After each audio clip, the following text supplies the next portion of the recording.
Second point, the purpose of the test. The testing of your faith produces perseverance, James said. The testing of your faith produces perseverance. Sabi dyan, because you know that the testing of your faith produces perseverance, James 1:2. And perseverance is not developed in comfort, not developed in going to, good areas or having good times every time. No, it is forged in the fire of difficulty and hardship. Nadidevelop po yan sa mga pagsubok natin sa buhay. It's not always an easy road. It's not always a straight road. But there will be a time when we will really experience the rough roads or rough path of life. It's not easy. It's not easy po mga kapatid. And with this, we will use the storms as a metaphor. Related po kasi ang mga bagyo, kagaya po nangyayari sa atin sa Musang Pilipinas. What is going on? Storms after storms are being experienced by our country. Just recently, it's really devastating storms. So it's saying with us, as a metaphor, tests and trials can be related to storms as a metaphor. It's a symbolic, it's a comparison. So ito yung makikita natin sa storm, about the storm, as an illustration. Storms are natural to life. Nangyayari po, it's very natural. It's a nature. And it's happened to all people. No exception. If there's a storm in the Philippines, whether you're rich or poor, you will experience the storms. Amen po. Storm must be expected. How many storms per year in our country? Pag-asa is saying there's statistics. So it's happening, and we have to expect that one as a believer of Jesus Christ. Don't expect that you will not experience storms. You have to expect it. It will happen. It's going to happen. And it's come to everyone. Bawat isa sa ating nakaupo rito, siguro kung di ko nakaranas ng pagsubok, baka you're only one month old or 1 year old. But then as you grow physically, as you grow old especially, you will experience that one. It happens to everyone. Amen po? The storms impact everyone. Pag may bagyo, pag malakas ang bagyo, pag medyo hindi maganda yung station, the house you build, you will experience more impact on that. It's happened to everyone. And storms are not the issues in life, sabi dyan. It's not, because it's happened to everyone. It's not the storm which is the issues in life. Because if it's happened to only for few people, then that would be an issue. But if it happens to everyone, it's not an issue. It happens. It's related, it's a metaphor related to the test of our lives, mga kapatid.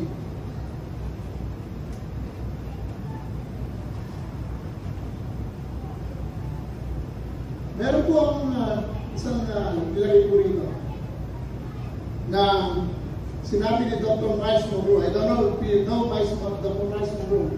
He's one of a writer, teacher, and he has so many books about the kingdom of God and the righteousness of God. But he said, you are never remembered by what you have avoided in life, but you are remembered by the things you have survived, the storms of life you have survived. Because there are many people, when they face trials of many kinds, when they face challenges, they try to avoid it. Well, honestly, we try to avoid it talaga. Dahil ayaw natin na talagang magkaroon ng impact sa atin masyado. Ayaw natin mahirapan. Ayaw natin, there's so many reasons. But then, this is a good statement from Dr. Miles Monroe when he said that when we face challenges in life, we have to face it. We have to face it. We should not run on those trials in life. But just like the storms, we will face storms in many times in our lives.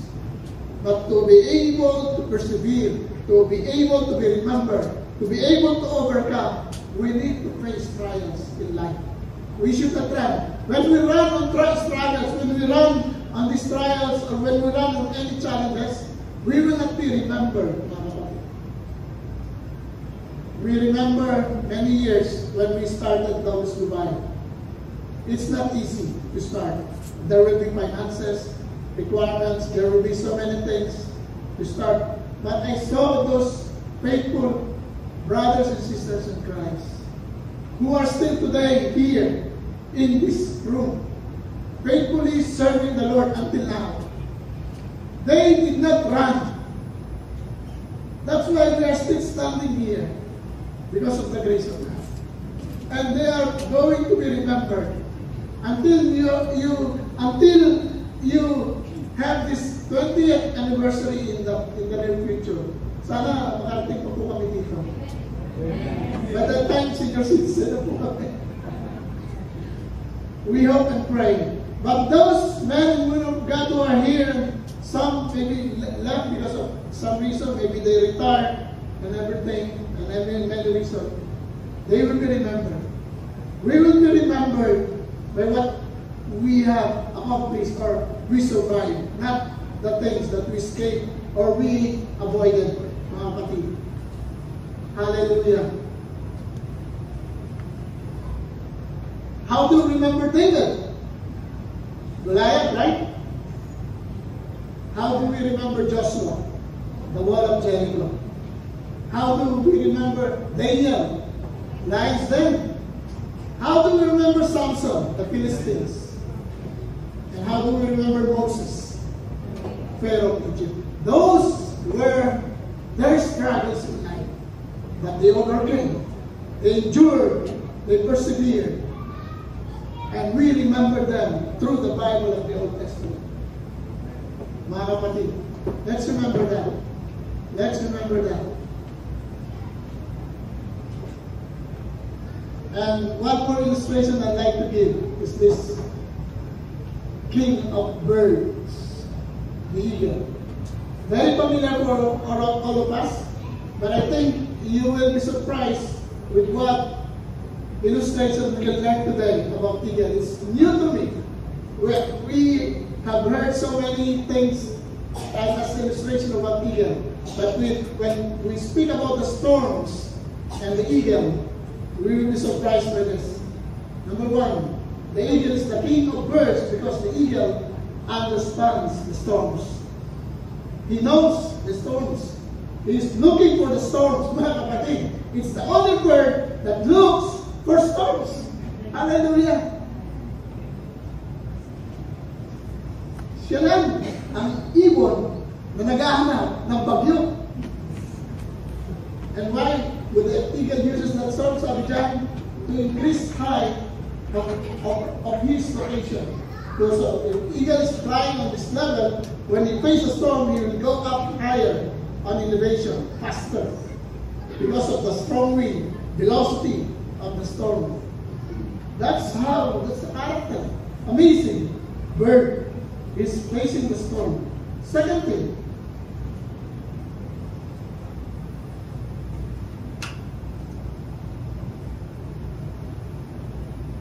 first thing, as a metaphor for the birds, for the eagle, and may God may have allowed trials and tests in our lives for us to depend on God alone, not on the material things, not on the things that we have gained, not on our career or position in life, not even our wealth, no, not our strength. God allowed the storms for us to increase in our faith in Jesus Christ, upang lumago, upang tumaas pa ang ating pananampalataya. That's a metaphor about the storm. And let us use the storms.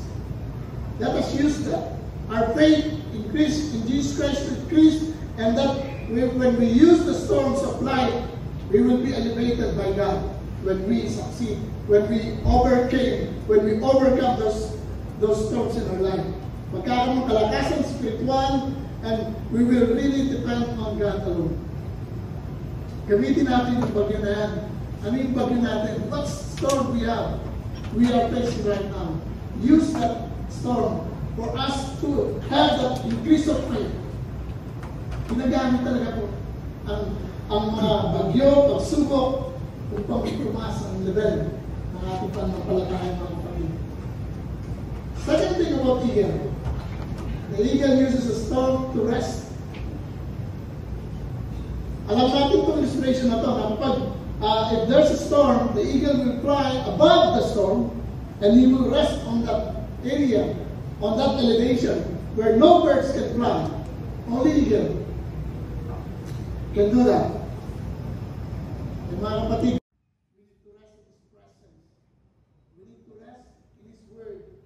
For man shall not live by bread alone, but by every word that comes from the mouth of God. Sometimes, God allows us to become sick.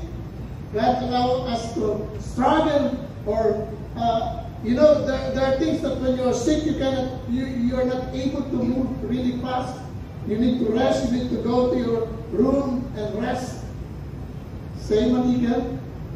Sometimes God allows the trials of sickness for you to rest and make a realization, make an assessment of your life.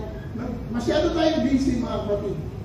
We are so busy 6 days a week, maybe for many of you. You are blessed if you are working 5 days a week. But then, sometimes God allows you to lose your job. Sometimes God allows you to, as I said,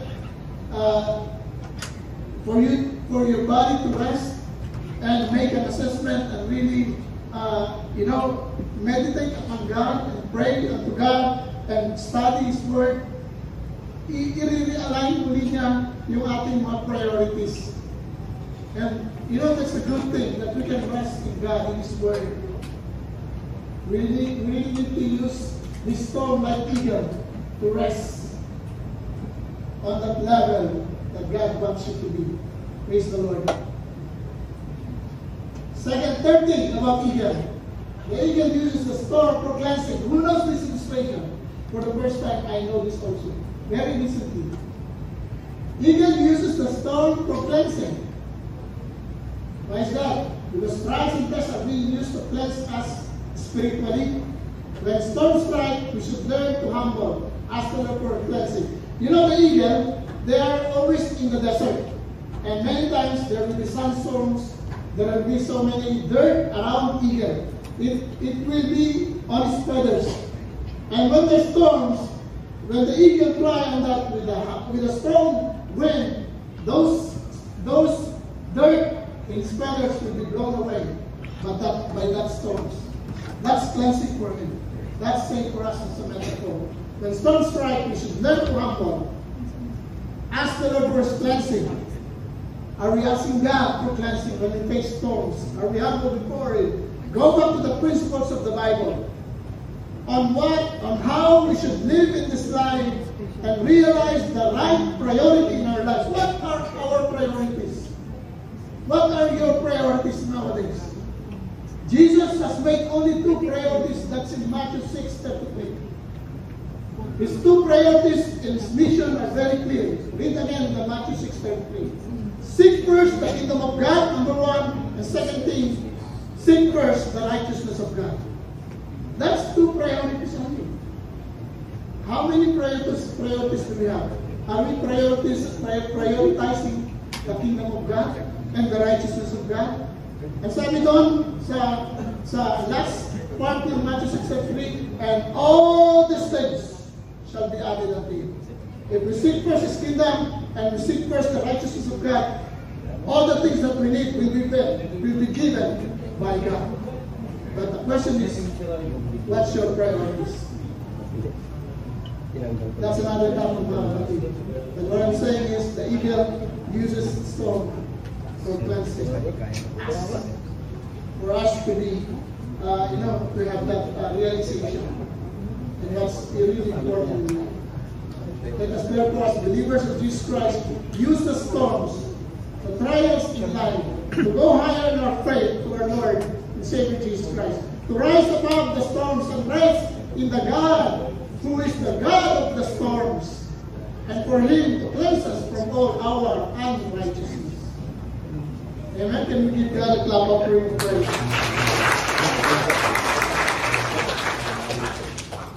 Third point, the purpose of perseverance, our title. Ano ba yung dahilan? Ano ba yung purpose? Let perseverance finish its work. James chapter 1, verse 4. The purpose of perseverance. The purpose of patience. Ano nga ba? Bakit kailangan makaranas ang mga mananampalataya ng pagtsatsaga, ng pagiging patient, na kailangan maging patient, ang magkaroon ng pasensya, ang mga Kristiyano, ang mga believers, ang mga followers of Jesus Christ. And James does not stop at that perseverance. He said, let perseverance finish its work so that you may be mature and complete, not lacking anything. So meaning to say, perseverance is not the end goal. There's a purpose of perseverance. He said, maturity in Christ is the purpose. For us to be mature in Christ, this is the main purpose of perseverance. So that you may be complete, mature and complete, not lacking anything. That's the main purpose of trials, of problems, for us to persevere. And when we persevere, we will mature. We will be mature in our faith, in our walk with God. Mga kapatid. Hallelujah. And sabi dyan, that perseverance, I know you know that because that's your thing, the ability to endure, to keep going even when it's tough. Kahit mahirap, magpatuloy na maglakad sa paglilingkod sa Panginoon. Kahit nagtatrabaho, maglingkod sa Panginoon. Hindi mo kailangan, hindi dapat sabihin lang na kailangan ng full time para magtrabaho, maglingkod. No, lahat tayo. Remember Paul? Paul was a tent maker. So, hindi at lang pagkakaroon ng trabaho upang maglingkod sa Panginoon. Mga kapatid, even when it's tough, it's the strength to stand firm in your faith when everything around you is shaking.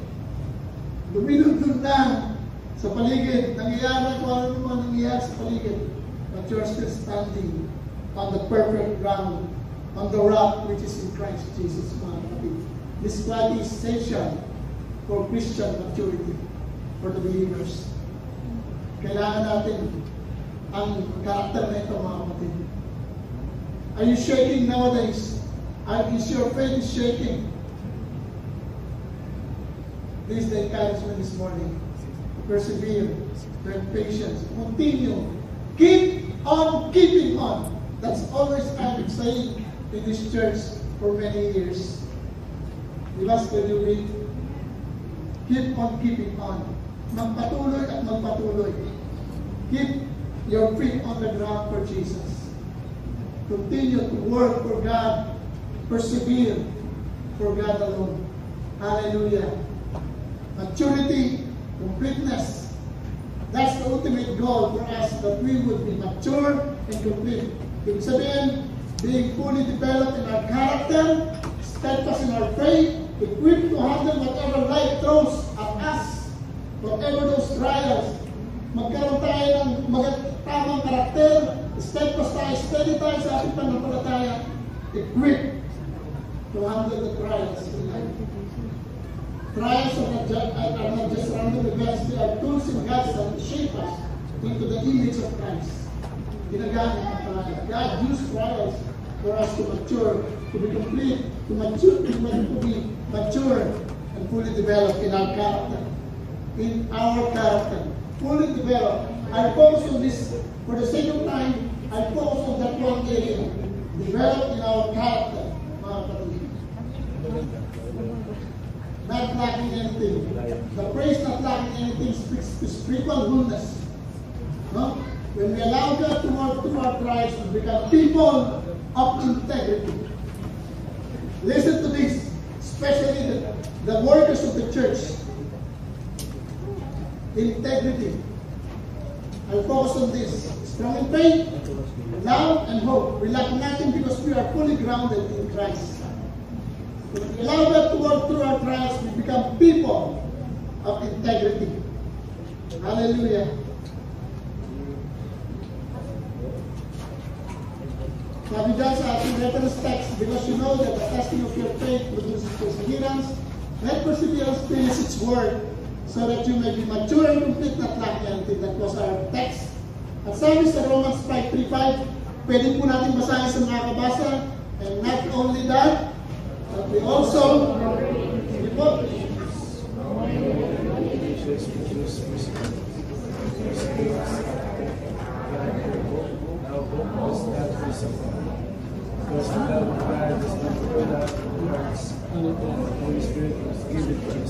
Romans 5:3-5 cross-reference about our text today. Sabi dyan, ulitin ko, and perseverance, character. When we persevere, God develops our character. That means. Amen po. When we persevere, we experience trials. And when we experience trials, we continue working for God. We continue serving the Lord. We will have that perseverance. And when we have that perseverance, patience, it produces character. That was what mentioned here. Yan po yung ating bibigyan ng pansin about character.